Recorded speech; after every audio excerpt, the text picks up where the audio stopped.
C'est vraiment une scène qui a quelque chose d'universel et franchement d'incroyablement frustrant. Ah oui, je crois qu'on l'a absolument tous vécu. Bah oui, clairement.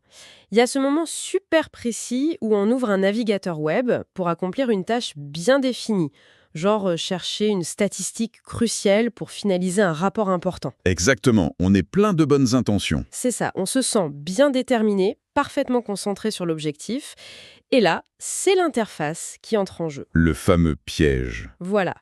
En fait, si l'architecture d'Internet avait une voix, ce serait carrément celle de HAL 9000, tu sais, l'ordinateur super doucereux et manipulateur du film 2001 l'Odyssée de l'espace. Oh oui, cette voix robotique est super calme. Mais c'est tout à fait ça, une voix presque hypnotique qui murmurerait un truc du genre Bonjour, heureux de te revoir, je sais que ce rapport est super urgent, mais bon, regarde un peu sur le côté. Juste un petit clic sur cet article des 10 astuces de productivité, c'est pour ton bien. » Et le pire, c'est que c'est une voix à laquelle il est presque impossible de résister juste par la simple force de la volonté. Bah non, aucune chance. Parce que, en fait, elle propose pas une distraction évidente ou vulgaire. Elle propose quelque chose qui ressemble vraiment à de l'optimisation personnelle. C'est le piège cognitif parfait, quoi. C'est super insidieux. On se dit, en toute bonne foi, allez, c'est utile, c'est de l'information à haute valeur ajoutée, je lis ça en diagonale en 2 minutes, et boum, je m'y remets. Sauf que dans la réalité, 2 minutes plus tard, Bah, 3 heures se sont écoulées. On a rebondi d'un article sur la productivité à une longue analyse géopolitique, puis genre par un mystérieux enchaînement de liens à une recette ultra détaillée de pain au levain. et c'est la catastrophe sur l'ordinateur. Grave. L'écran est devenu un vrai champ de bataille avec 60 onglets ouverts. Le ventilateur de l'ordi hurle à la mort parce qu'il surchauffe sous le poids de toutes ces pages qui tournent en arrière-plan. Et la statistique pour le rapport, complètement oubliée. Après avoir déjà vu comment apaiser nos inconforts internes et dompter les alertes sonores de nos appareils, il est temps d'affronter le trou noir ultime. Notre soif de contenu en ligne. Absolument. Et du coup, la mission de notre exploration aujourd'hui, c'est de décortiquer une règle de l'auteur qui, sur le papier, a l'air radicale, mais qui est redoutablement efficace. Une règle d'or, oui. Voilà. L'idée fondatrice, c'est qu'il ne faut plus jamais lire d'articles directement sur un navigateur web au moment où on les découvre. C'est fini. Ce qui propose un changement de paradigme fondamental, pour le coup. Totalement. Le but, c'est de transformer ce piège mortel en un véritable moteur d'efficacité. Bon, décortiquons un peu tout ça, parce que c'est pas si simple à mettre en place. La méthode de l'auteur est claire. Elle consiste à séparer de manière complètement étanche deux actions qu'Internet a délibérément fusionnées. La découverte et la consommation. Exactement. Aujourd'hui, on voit un lien, on clique, on lit. L'impulsion mène direct à la récompense. L'auteur exige de briser cette chaîne. Dès qu'un article intéressant apparaît, interdiction stricte de le consommer dans l'immédiat. En gros, on modifie la chronologie de notre appétit intellectuel. C'est un peu comme se retrouver face à un immense buffet à volonté, tu vois? Ouais, l'instinct de tout dévorer. C'est ça. La réaction de notre cerveau primitif, c'est de vouloir tout goûter tout de suite, de s'empiffrer sur place parce que la nourriture est dispo là, tout de suite. Avec le risque évident de l'indigestion monumentale. Ou, dans notre cas, la surcharge cognitive. Complètement.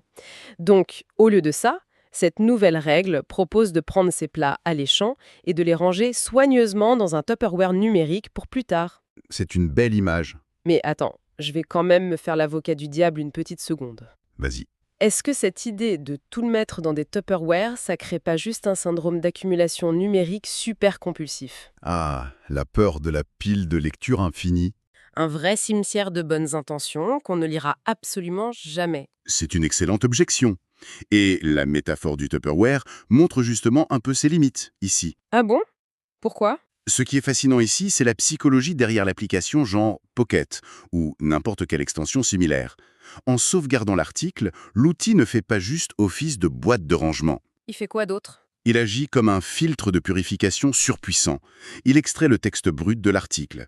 Et surtout, il supprime toutes les pubs, les pop-up et ces fameuses recommandations visuelles sur le côté. D'accord, c'est une vraie purge des déclencheurs externes nuisibles en fait. Tout à fait. Et sur le plan psychologique, ça fait un bien fou. L'acte de cliquer pour sauvegarder satisfait ce qu'on appelle l'effet Zeigarnik.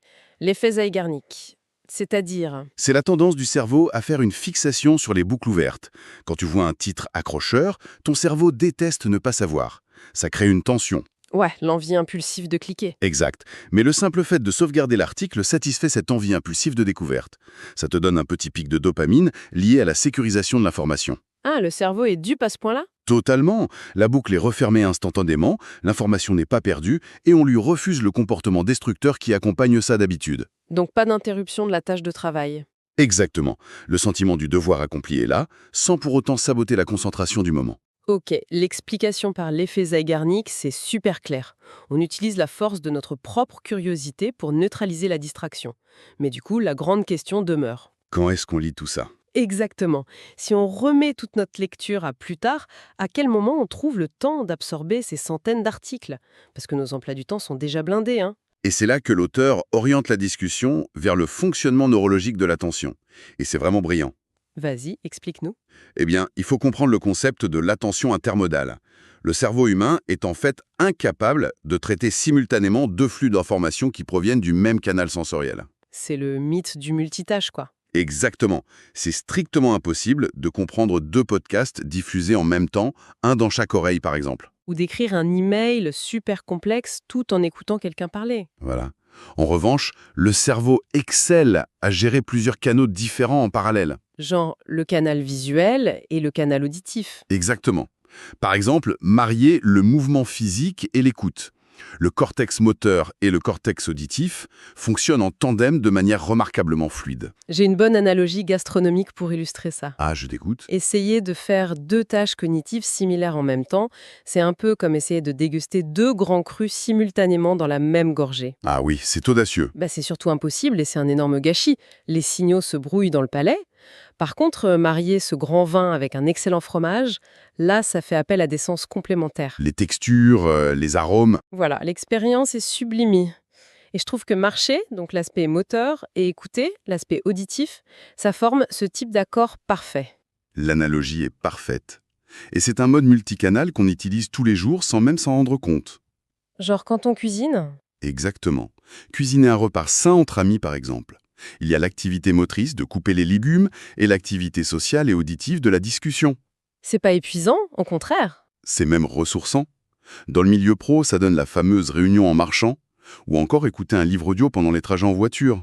Donc si je croise les concepts, pour vider notre Tupperware d'articles, il faut trouver une activité motrice compatible. Mais attends, on parle de lire du texte sur un écran. C'est pas super compatible avec la marche, ça. Et c'est là que ça devient vraiment intéressant. L'auteur s'appuie sur les travaux de Catherine Milkman de la Wharton School. Oh oui, l'étude sur le regroupement de tentations. J'adore cette partie. C'est une étude brillante. Elle a pris un problème universel, le fait qu'on préfère tous rester affalés sur le canapé plutôt que d'aller à la salle de sport. La fameuse gratification immédiate. C'est ça. Pour contrer ça, son équipe a mené une expérience. Ils ont donné à des participants des iPods remplis de livres audio ultra addictifs. Des trucs genre Hunger Games ou Twilight, non? Le genre de trucs qui se terminent par des gros cliffhangers. Exactement, des page-turners impossibles à lâcher. Mais la condition était stricte. Très strict. Laquelle? Ils n'avaient le droit de les écouter que pendant qu'ils étaient physiquement à la salle de sport. Les iPods restaient consignés là-bas. Ah, la frustration. Donc si tu veux désespérément savoir la suite, pas le choix, tu dois aller transpirer sur un tapis de course. Voilà, la gratification immédiate de l'histoire était prise en otage par l'effort physique, et le résultat était une augmentation stupéfiante de 51% de la fréquentation de la salle de sport. 51%. C'est massif pour un changement de comportement. Totalement. Cela soulève une question importante. Comment exploiter les choses que nous voulons faire à tout prix pour nous forcer à accomplir les choses que nous devons faire? C'est ce fameux regroupement de tentations, de l'ingénierie comportementale pure. Tout à fait. Et c'est là qu'on boucle la boucle avec notre réserve d'articles. Alors, comment l'auteur applique-t-il cette théorie de haut vol à notre application remplie de textes sauvegardés? En utilisant la technologie. Plus précisément, la fonction de synthèse vocale, le fameux text-to-speech, intégré à ces applications. Ah, mais oui, l'application lit les textes à voix haute. C'est l'élégance de la solution. La voix manipulatrice de AL9000 sur ton navigateur, qui essayait de te piéger visuellement, elle disparaît. Et elle est remplacée par la voix entraînante de l'appli qui te fait la lecture de ton article purifié, comme un mini-podcast. Exactement. Et la règle devient stricte, comme pour les iPods de Milkman. On a le droit d'écouter ces articles fascinants que lors d'une séance de sport ou d'une longue marche. Waouh, c'est génial. Donc ce n'est plus du tout juste une petite astuce de lecture. Pas du tout. C'est une refonte totale de l'architecture comportementale. On transforme 10 de son toxique, qui ruinait la concentration au travail, en une récompense intellectuelle saine. Et en plus, elle motive l'exercice physique. C'est ce que le texte qualifie de victoire écrasante 3-0 contre les distractions. C'est tellement vrai. On gagne au boulot, on gagne en s'instruisant et on gagne physiquement. C'est le triplé gagnant. Alors, qu'est-ce que tout cela signifie au fond? La leçon essentielle, c'est qu'on n'est vraiment pas condamné à être les victimes passives des algorithmes du web. Absolument pas. En séparant la découverte de la consommation et en fusionnant nos tentations numériques avec nos objectifs physiques, on reprend le contrôle total de notre temps. Et ça dépose une dernière réflexion assez stimulante dans nos esprits. Si l'on peut transformer la lecture d'articles en ligne en carburant pour l'activité physique, Ouais. Jusqu'où on peut aller? exactement, quels autres plaisirs coupables du quotidien pourraient être hackés et couplés à nos tâches les plus ardues pour devenir des véritables leviers de motivation? C'est une question qui ouvre un champ des possibles incroyables au quotidien. Et c'est là que tout commence vraiment à prendre sens. Et pour celles et ceux qui veulent aller plus loin, le livre est disponible gratuitement via le lien en description.